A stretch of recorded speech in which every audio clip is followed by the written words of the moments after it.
Airports are not only arrival and departure terminals for your wonderful trip, they're heavily managed systems that constantly report, compare, and calculate every minute and every dollar. Besides the clean floors and enthusiastic messages, to callers there's a complex of mysteries.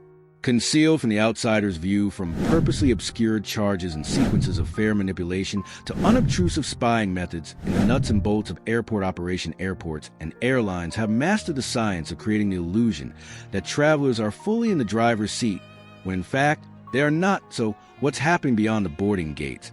And how can you outsmart the system? Let's dive into the lesser-known truths of air travel and uncover the airport secrets they don't. Want us to know it may seem pretty ordinary to purchase a plane ticket. However, airlines are engaged in an elaborate practice of supply and demand.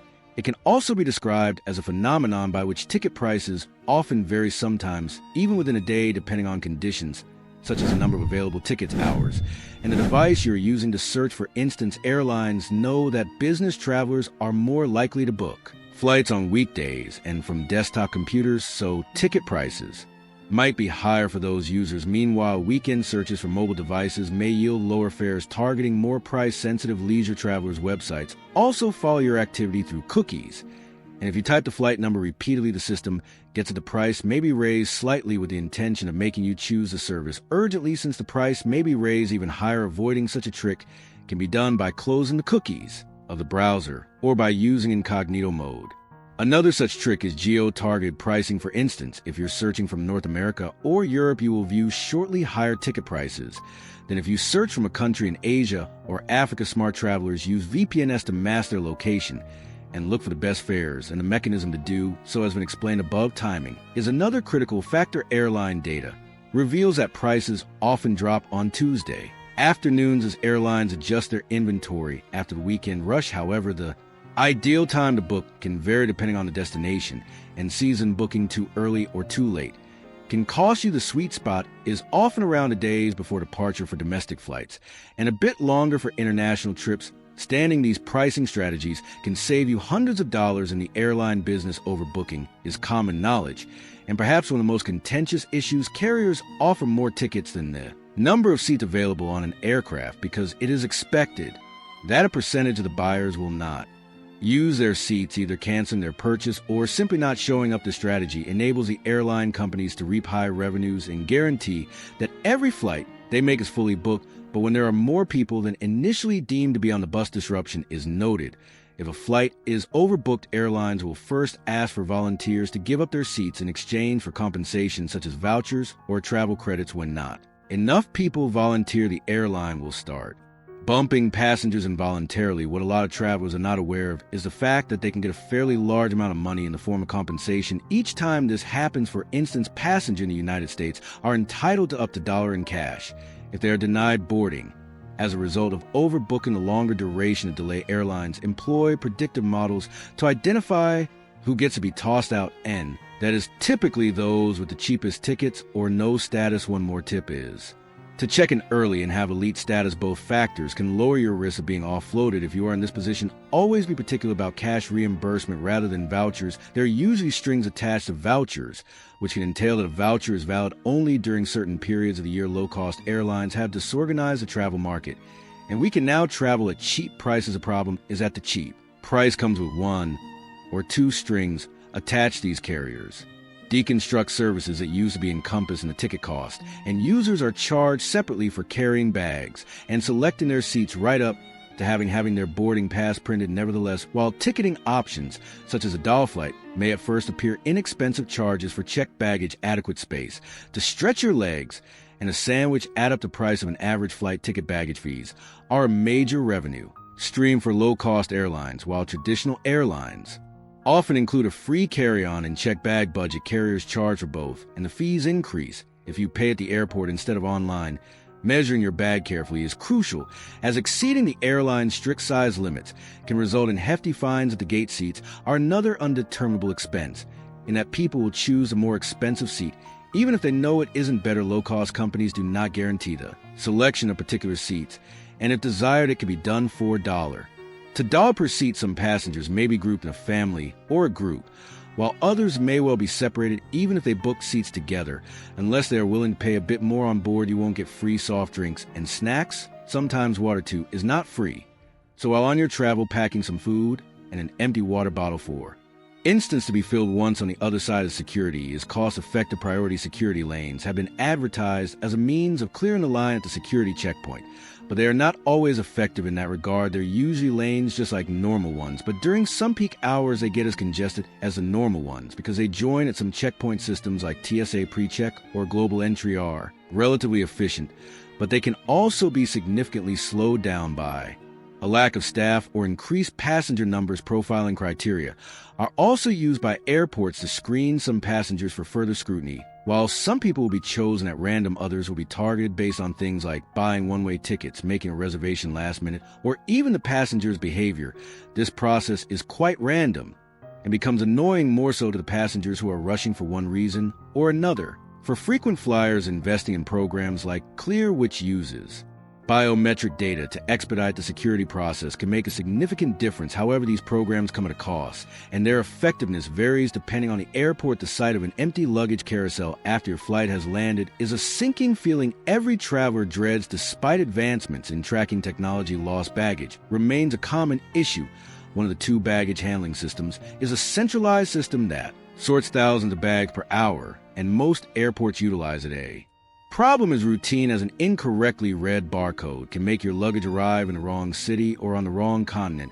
A lost baggage may remain unclaimed for many months until it is sold off. There are certain firms that recover lost baggage and sell even items such as shoes, clothes, electronics, etc. Prominent examples include situations where individuals fail to label their bags clearly or use GPS keepers and end up losing valuables when they are travelers. These are small devices that are portable and can fit into the boot of a car, or in this case into your suitcase, and will be able to give real-time information as to where it is and aid in its recovery much more quickly. Duty-free shopping has long been marketed as an essential part of the airport experience, promising travelers the allure of tax-free goods at unbeatable prices.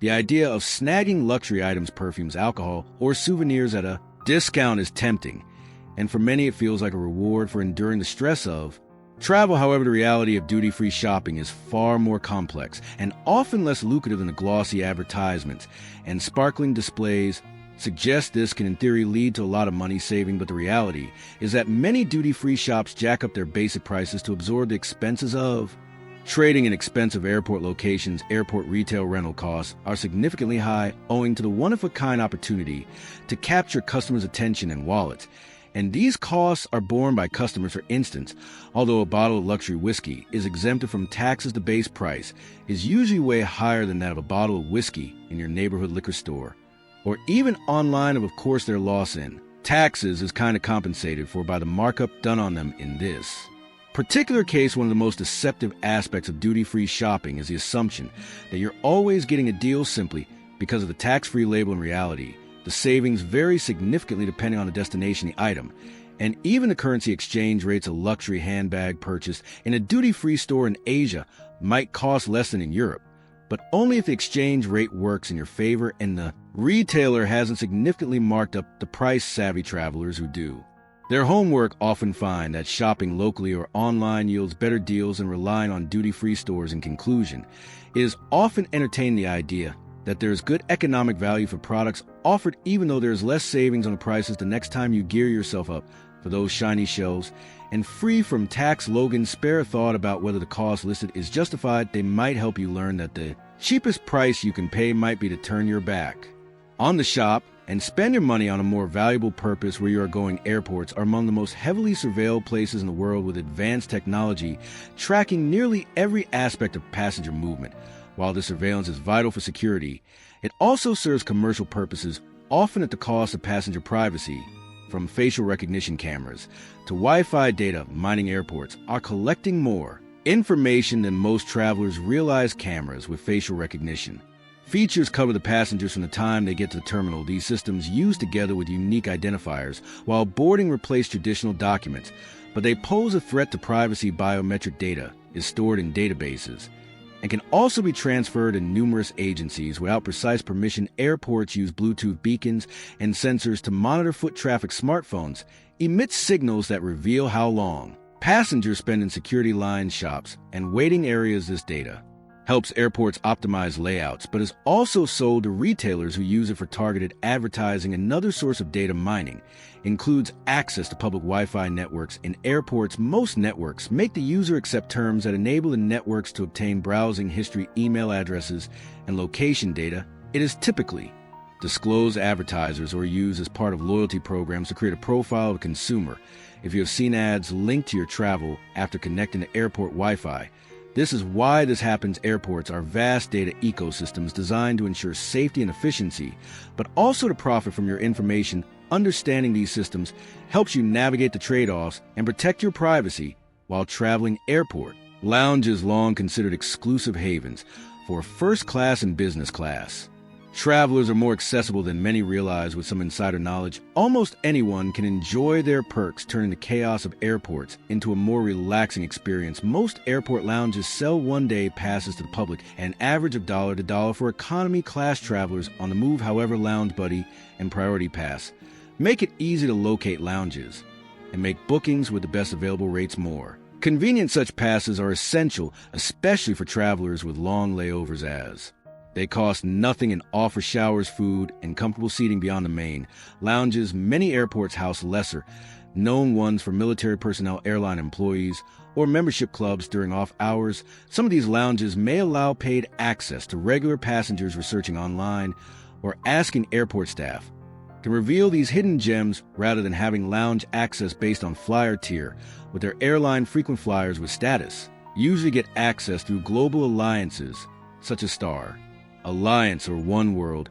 Even when traveling in economy, for instance, a member of the Lufthansa frequent flyer program, a Lufthansa Gold traveler, can use the United Airlines airport lounges when fly within the United States. Airport lounges offer a range of amenities from basic snacks and drinks to luxurious features like spa services, private nap rooms, and alert dining lounges in major hubs like Doha, Dubai, and Singapore are famous for their high-end offerings, including personal concierge services and gourmet meals. Family-friendly lounges also provide play areas, kids' meals, and entertainment to make travel smoother for families. Some memberships extend perks to airport restaurants, spas, and even expedited security. For example, Priority Pass often includes discounts at airport establishments, while premium credit cards may offer complimentary airport transfers or early boarding. Access to airport lounges is not a preserve of the privileged anymore, with day passes, credit card benefits, and all that they are just about accessible to most travelers, and a perfect way to avoid the boring norm at airports. The next time you'll be trekking, ask your options. There's a likelihood that a secret lounge is lurking around waiting to change your experience. Airports are filled with unseen structures and tactics that define and determine the success or failure of your trip, whether it's pricing games, hidden secret lounges, or learning the actual cost of purchasing costly duty-free items. Knowing these secrets places you in a vantage point for the regular train traveler, or even for that matter, the occasional one. It always helps to know all that happens behind the scenes, for you will definitely save both your time and cash, as well as reduce your stress levels. Don't forget to like and subscribe. We'll see you in the next one.